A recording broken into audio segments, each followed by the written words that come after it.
일상 속에서 참 나를 만나고 내가 나를 깨닫는 이 시간, 다시 듣고 싶었던 인천 용화선원장 송담 스님의 주옥 같은 육성 법문으로 꾸며드립니다.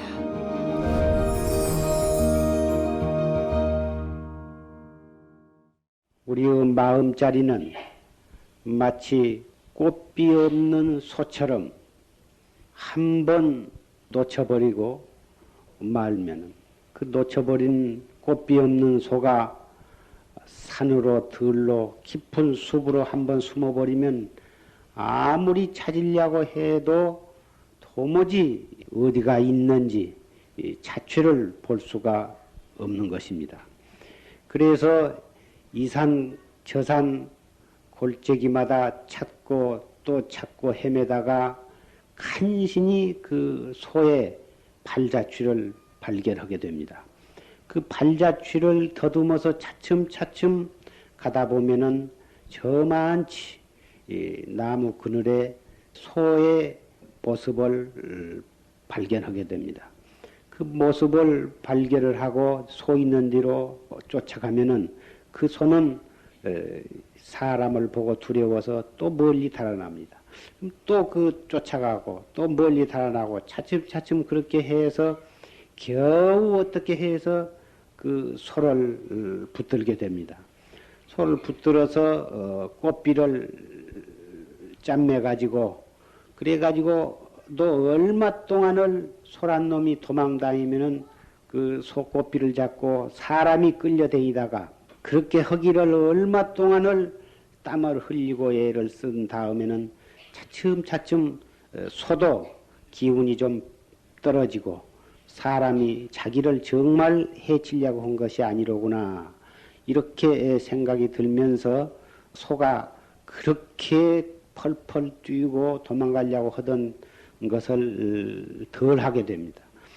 그렇게 해서 차츰차츰 그 소에게 맛있는 풀도 뜯어 먹이고 또 목이 마른 성 싶으면 물도 먹이고 해서 소와 사람이 소가 길이 들게 됩니다. 길이 든 다음에는 그렇게 힘 안 들이고 사람이 끌면 소가 따라오고 소가 가고 싶은 데가 있으면 사람이 또 따라가지고 이리 하면서 아주 소와 사람 사이가 이무롭게 됩니다. 이무롭게 된 다음에는 완전히 길이 들게 되죠. 그럴 때에는 꽃비를 붙들어 매지 아니해도 사람 가는 대로 소가 슬슬 따라오게 되는 것입니다. 그렇게 해서 잘 길이 든 다음에는 그 소를 떡 사람이 타고서 필히 젖대를 불면서 자기 집으로 돌아오게 됩니다. 집으로 돌아와서는 이제는 아주 질을 잘 들여놨기 때문에 그 소는 노상 콧비를 붙들어 매지 아니하고 집에다 놔두어도 소가 도망가지도 아니하고 또 그에 따라서 사람도 소에 대해서는 그렇게 신경을 쓰지 아니해도 되게 되는 것입니다. 소는 마냥 사람 관심 밖에서 그저 편안하게 잠도 자기도 하고 배고프면 풀도 먹기도 하고 이렇게 되어서 나중에는 소도 사람에 대해서 지배를 받을 필요가 없고 또 사람도 소에 대해서 신경을 쓸 필요가 없게 되는 것입니다. 이렇게 해서 그렇게 그 소 잃어버렸던 소를 찾기 위해서 찾아 나서 가지고 가진 고생 끝에 소를 발견을 해 가지고 그 소를 길을 들여서 소를 타고 집으로 돌아오는 것.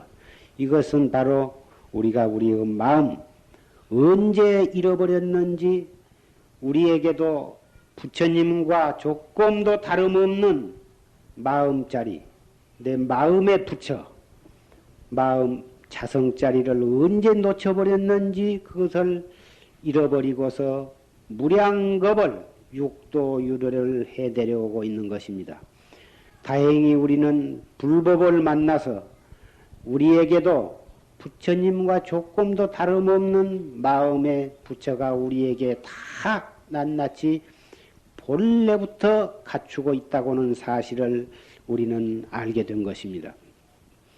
부처님께서 지금으로부터 3000년 전에 인도 가비라 왕궁의 태자로 태어나셔서 부처님을 낳으신 어머니께서 마야 부인께서 엿새 만에 세상을 하직하셨습니다. 바로 그 뒤를 이어서 부처님의 이모이신 대애도 부인께서 부처님의 계모로 들어오셔서 부처님을 잘 양육을 해 주셨습니다. 그 계모, 이모이면서 계모이신 대애도 부인께서 부처님을 잘 양육을 해 주신 덕택으로 부처님은 무럭무럭 자라셔서 어릴 적부터서 참 그렇게 총명하실 수가 없었습니다. 그러면서도 엿새 만에 낳아주신 생모가 돌아가신 그 영향을 받으셨음인지 항시 외로움을 느끼시고 조용한 데 앉아서 묵묵히 무엇인가 그 인생의 무상에 대해서 골똘히 생각하는 그런 일이 종종 있으셨다고 그럽니다. 이제 농부들 농사 짓는 것을 상간마마를 모시고 나가셔서 구경을 하시다가 버섯으로 쟁기로 논을 가는데 많은 벌레들이 생겨나오고 튀겨져 나오면 까마까치가 그것을 좋아먹고 그런 것을 보고 약육강식이로구나. 저런 약한 벌레는 강한 짐승에 의해서 잡아먹히는구나. 어째서 이 사람이라든지 저런 짐승 동물들이 어디서 태어났으며 무엇하기 위해서 태어났으며 태어났으면은 서로서로 잘 화목하게 오래오래 잘 살 일이지. 어떻게 저렇게 해서 보섭에 찍혀서 죽기도 하고 새나 까마까치에 잡아먹히기도 하고 그러다가 또 늙어서 병들어 죽는가.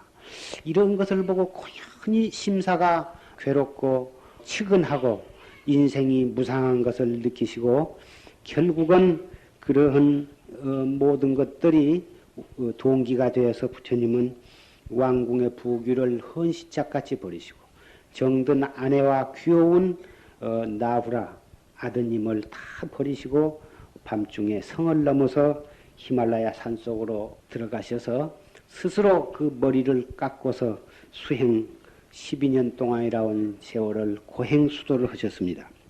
그렇게 하셔서 대도를 성취하신 다음에 법을 설하셔서 49년간 80세를 일기로 열반에 드실 때까지 일생 동안을 당신이 깨달은 그 진리법을 설하셨습니다.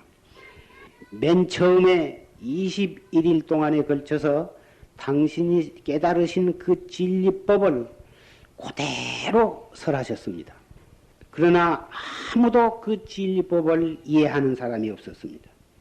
그래서 부처님은 내가 이 대도를 깨쳐서 모든 중생들에게 내 깨달은 이 진리법을 설했지만은 아무도 이해하는 사람이 없구나. 그래서 부처님은 드디어 차라리 내가 이 법을 설한들 아무도 이해할 사람이 없을 바에는 차라리 내가 열반에 드는 것이 낫겠다. 이러한 생각을 하시게 되었습니다.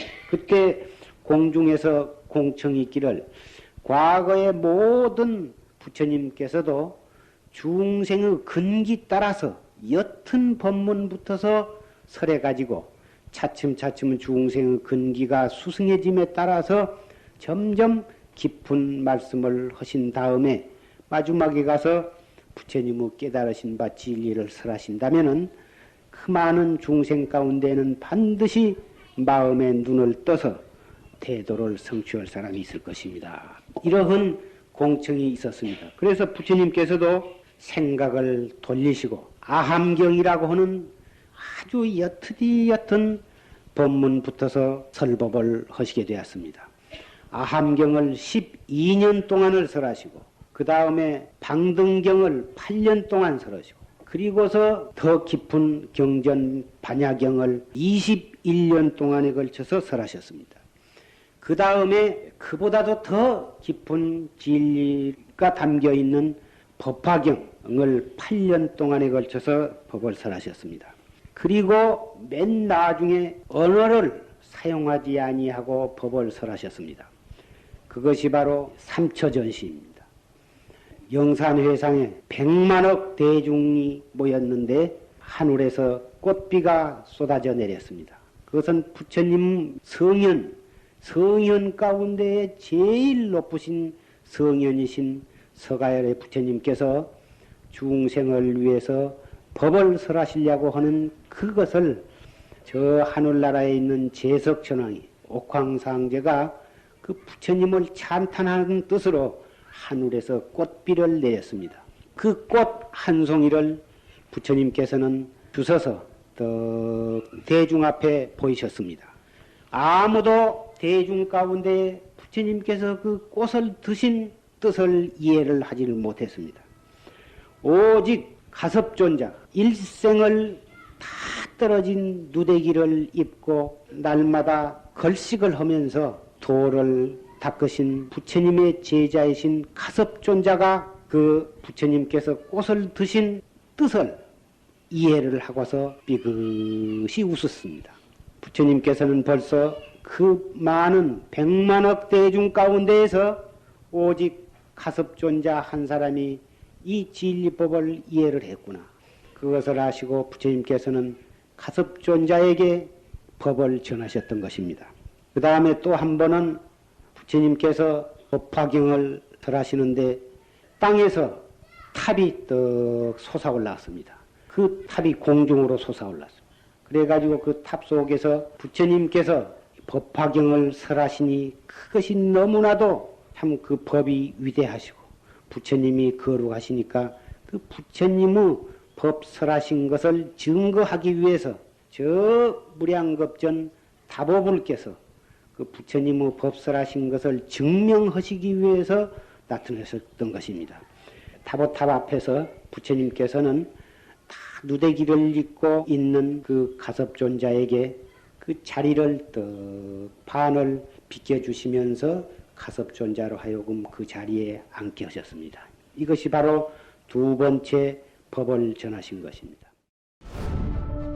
일상 속에서 참 나를 만나고 내가 나를 깨닫는 이 시간, 지금까지 인천 용화선원장 송담 스님의 말씀이었습니다.